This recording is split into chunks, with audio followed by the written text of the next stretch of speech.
Hello. Energy markets moved lower this week as the framework peace agreement between the US and Iran removed a significant amount of geopolitical risk from oil, gas and near-term power prices. However, further out on the power curve, stronger carbon markets, heatwave risks and concerns around European nuclear availability provided some underlying support. So let's take a look in some more detail. Oil prices opened the week sharply lower following the framework peace agreement between the US and Iran, with risk premiums falling out of the market and prices reaching their lowest level for 3 months.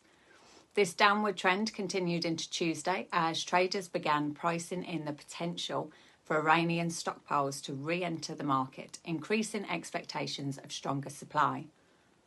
By Wednesday, Brent had fallen further, trading around $78 per barrel, with the bearish move supported by both the US-Iran peace deal and warnings from the IEA around demand growth.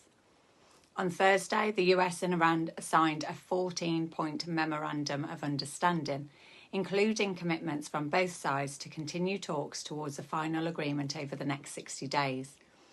This added confidence that tensions may continue to ease, helping keep oil comfortably below recent highs.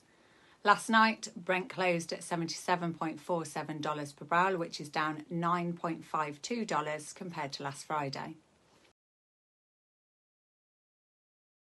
Gas prices also declined at the start of the week as the US and Iran announced that they had signed a framework agreement to bring an end to their conflict. This triggered a sharp correction across the near curve as traders unwound risk linked to potential disruption through the Strait of Hormuz.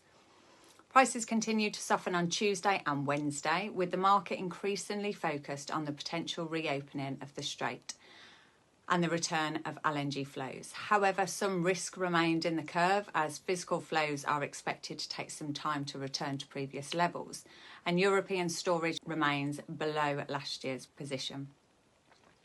By Thursday, UK gas prices had declined further across balance of season and front season contracts, while prices further out remained more supported. Bearish sentiment was strengthened by signs of activity returning through the Strait of Hormuz, alongside comfortable European fundamentals, warmer weather and forecasts that storage could reach around 75% by the end of the summer. Last night, gas closed lower compared to last Friday. Winter 26 closed at 103.8 pence per therm, which is down 13.2 pence, while summer 27 closed at 80 pence per therm, which is down 4.5 pence per therm. Power markets were mixed this week, with near-term contracts largely tracking the weakness seen in gas, while stronger carbon pricing offered support further along the curve. On Monday, most power contracts gained despite softer gas, as strong UKA movements limited losses further out. Tuesday was relatively flat, with bearish gas prices balanced against bullish carbon markets. By Wednesday, most contracts had moved lower, particularly across the near curve, as gas losses and upward revisions to wind output weighed on pricing. However, UK base and peak showed more mixed signals further out, with traders noting potential impacts from warmer weather, pressured hydro conditions in southern Europe and expected nuclear issues in France due to the river temperature constraints.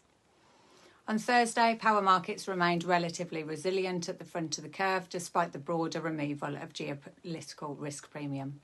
Elevated carbon prices, expected heatwave conditions across northwest Europe, and the potential for increased air conditioning demand continued to support pricing, although lower gas and oil prices kept bearish pressure in the wider market. Near-term electricity contracts closed lower compared to last Friday. Winter 26 closed at £95.4 per megawatt hour, which is down £6.6, but summer 27 onwards closed around £1 per megawatt hour higher. You can download the full version of this market report from our website. Thanks for watching. See you next week.